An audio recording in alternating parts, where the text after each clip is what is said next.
जय सियाराम। आज श्री क्षेत्र अयोध्या धाममध्ये महाराष्ट्रातली सर्व भाविक मंडळी या ठिकाणी उपस्थित आहेत आणि परमपूज्य श्री सदानंद बालयोगी महाराजांच्या मार्गदर्शनाखाली भव्य दिव्य असा उत्सव या ठिकाणी सुरू आहे आणि त्यामध्ये शांतीब्रह्म श्री एकनाथ महाराज कृत भावार्थ रामायणाची कथा पण सुरू आहे। छत्रपती शिवाजी महाराजांची कथा देखील सुरू आहे।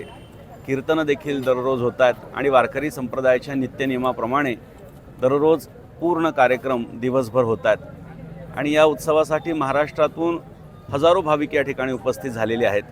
त्याचबरोबर अयोध्या क्षेत्रातली सुद्धा भरपूर मंडळी या ठिकाणी उपस्थित आहेत आणि आज प्रभू रामचंद्राच्या दरबारामध्ये सर्व रामभक्तांच्या सर्व विठ्ठल भक्तांच्या माध्यमातून आज या ठिकाणी एक नगर प्रदक्षिणा संपन्न होणार आहे आणि ह्या नगर प्रदक्षिणेमध्ये प्रभू रामचंद्राचं नामस्मरण या ठिकाणी मोठ्या स्वरूपामध्ये चालू आहे।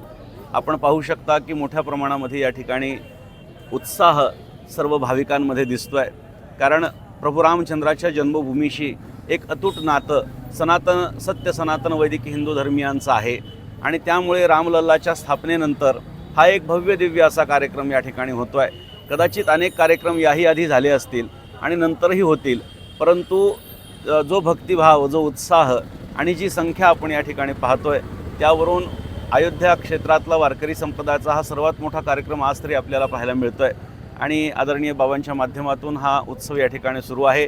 त्यामुळे जास्तीत जास्त संख्येने याचा लाभ आपणही घ्यावा।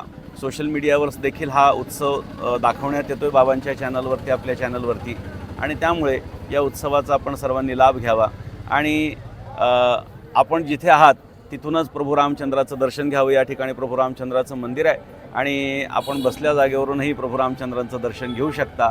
आपणा सर्वांचं खूप खूप स्वागत आणि धन्यवाद। रामकृष्ण हरी।